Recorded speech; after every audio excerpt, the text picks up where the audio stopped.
Oke, di dalam video ini saya akan menjelaskan tentang materi stoikiometri. Poin-poin yang akan dibahas pada materi stoikiometri ini yaitu massa atom relatif atau AR dan massa molekul relatif atau MR, kemudian persamaan reaksi dan hukum dasar kimia.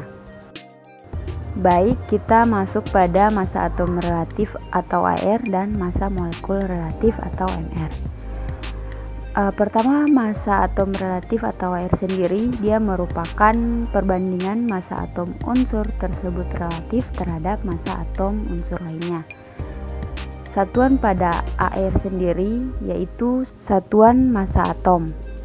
Dalam satu satuan massa atom sama dengan 1/2 massa satu atom C12 sama dengan 1,66057 kali 10⁻²4.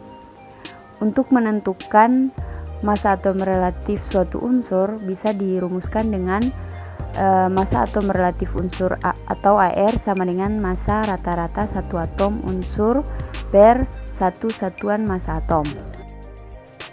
Salah satu contoh, massa rata-rata satu atom unsur nitrogen adalah 2,3259 kali 10⁻³ gram.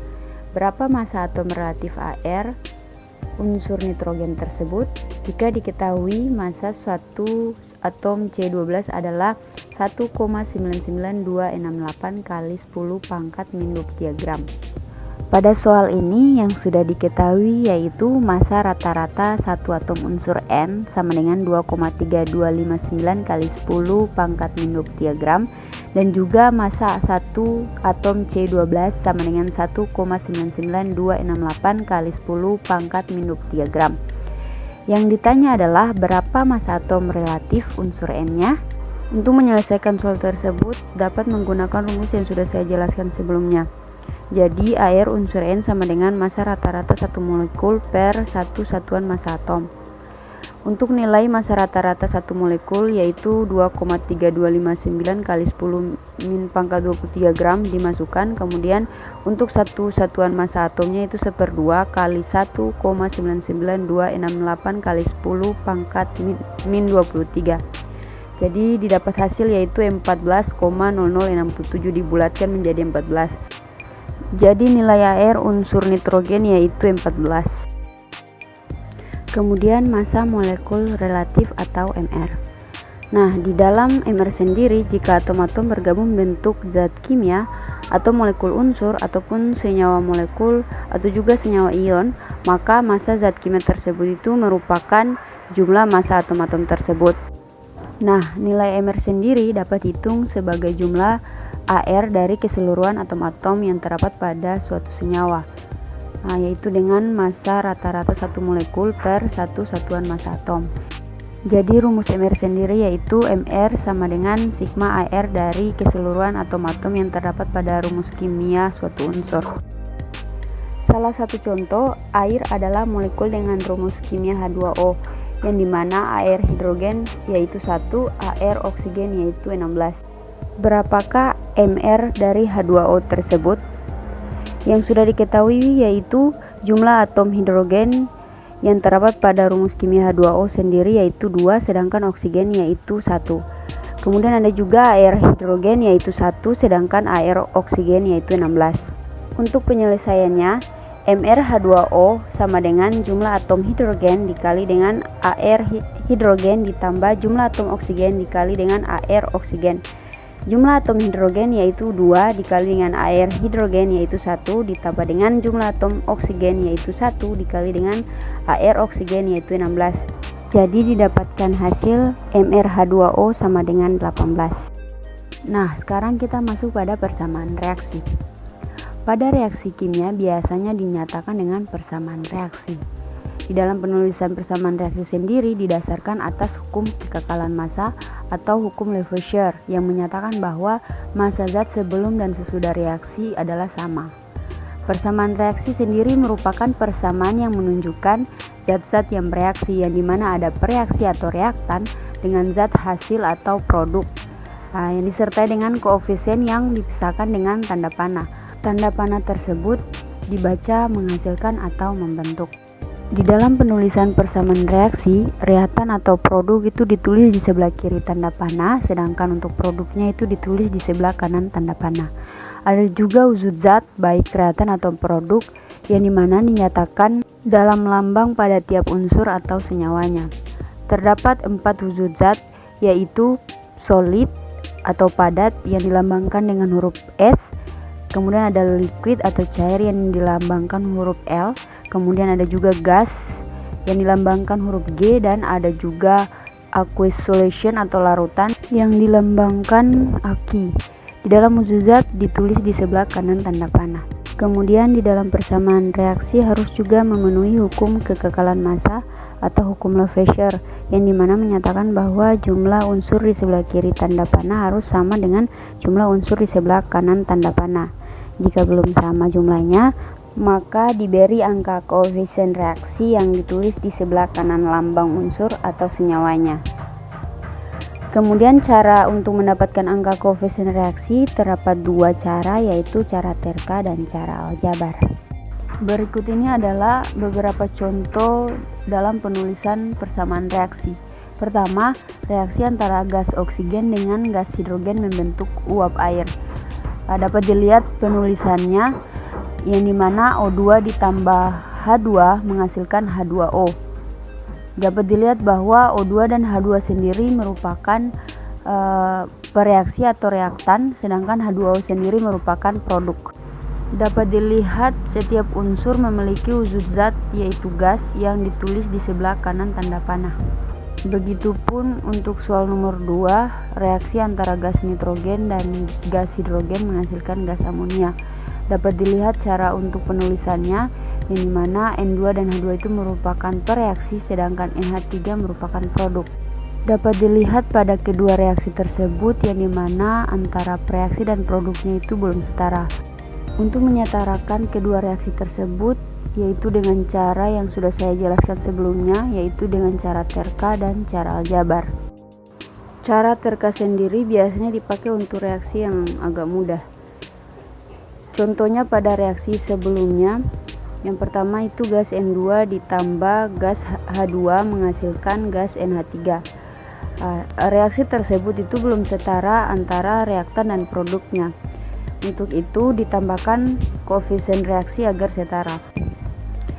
Nitrogen pada reaktan tidak sama dengan nitrogen pada produk, sehingga ditambahkan koefisien 2 supaya nitrogen di produk 2 dan nitrogen pada reaktan 2. Kemudian untuk hidrogen pada reaktan ditambahkan koefisien 3, sehingga pada hidrogen produk 6 dan pada reaktan juga 6. Begitu juga dengan contoh nomor 2, 3, dan 4. Selanjutnya untuk cara aljabar. Cara aljabar sendiri biasanya digunakan untuk reaksi yang agak kompleks atau sulit. Caranya dengan menggunakan variabel-variabel sebagai koefisien reaksinya.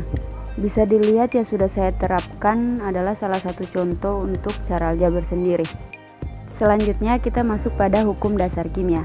Nah, hukum dasar kimia sendiri merupakan hukum dasar yang digunakan dalam stoikiometri atau perhitungan kimia. Terdapat 5 hukum dasar kimia, yaitu yang pertama hukum Lavoisier atau kekekalan massa, yang kedua hukum Proust atau perbandingan tetap, kemudian yang ketiga hukum Dalton atau kelipatan berganda, kemudian yang keempat hukum Gay-Lussac atau perbandingan volume, dan yang terakhir yaitu hipotesis Avogadro. Baik, yang pertama yaitu hukum Lavoisier atau kekekalan massa. Hukum Lavoisier sendiri menyatakan kekekalan massa pada suatu reaksi. Hukum Lavoisier menyatakan bahwa dalam sistem tertutup, massa zat sebelum dan sesudah reaksi itu adalah tetap. Dalam hal ini berarti suatu zat yang mengalami reaksi kimia tidak berubah massa. Oleh karena itu, reaktan memiliki massa yang sama dengan produk yang dihasilkannya. Pada reaksi kimia pada hukum Lavoisier terjadi perubahan warna, suhu, pembentukan gas, dan endapan. Yang kedua, hukum Proust atau perbandingan tetap. Di dalam hukum Proust menyatakan perbandingan massa pada suatu reaksi. Hukum Proust menyatakan bahwa perbandingan massa unsur-unsur pembentuk suatu senyawa selalu tetap. Suatu zat yang direaksikan akan selalu memiliki perbandingan yang sama untuk membentuk suatu senyawa. Salah satu contoh, Fe2+ dengan S2- dalam membentuk Fs. Perbandingan keduanya berturut-turut selalu 7:4. Jadi di dalam pembentukan Fs itu apabila terjadi Fe sejumlah 7 gram, sudah pasti terdapat S sejumlah 4 gram. Kemudian yang ketiga yaitu hukum Dalton atau kelipatan berganda. Hukum Dalton sendiri menjelaskan bahwa dua unsur atau lebih dapat membentuk lebih dari satu senyawa yang berbeda. Hukum Dalton menyatakan bahwa bila dua unsur dapat membentuk dua senyawa atau lebih, unsur pertama masanya tetap, unsur yang kedua akan menghasilkan suatu perbandingan bilangan bulat sederhana. Salah satu contoh unsur karbon dan oksigen dapat membentuk senyawa CO, CO2, dan CO3 dengan nilai C itu tetap karena unsur C merupakan unsur pertama dan yang kedua yaitu unsur oksigen yang dimana unsur oksigen pada ketiga senyawa berbanding 1, 2, dan 3. Kemudian untuk keempat dan kelima yaitu hukum Gay-Lussac dan hipotesis Avogadro.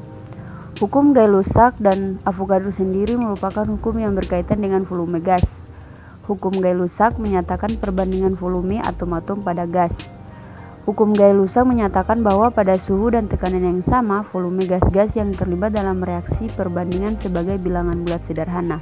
Selanjutnya, hipotesis Avogadro menjelaskan bahwa perbandingan tersebut berlaku pula dalam molekul secara keseluruhan.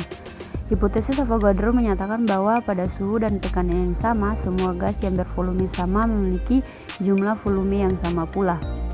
Perbandingan volume gas pada hukum Gay-Lussac dan hipotesis Avogadro merupakan koefisien dari reaksi tersebut.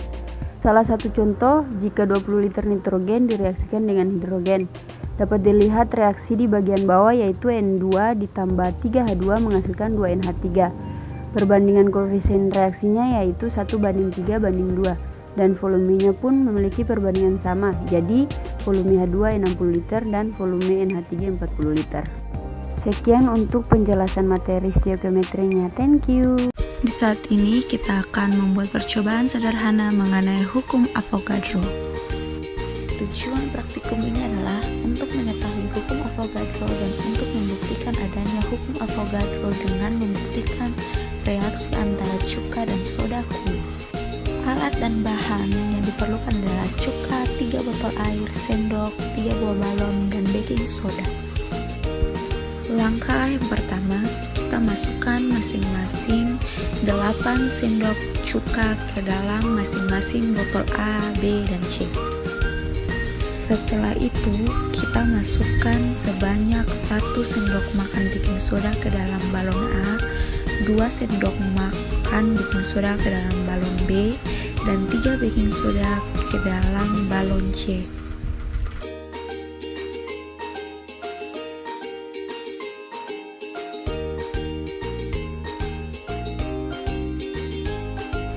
Kemudian kita reaksikan baking soda dengan cuka.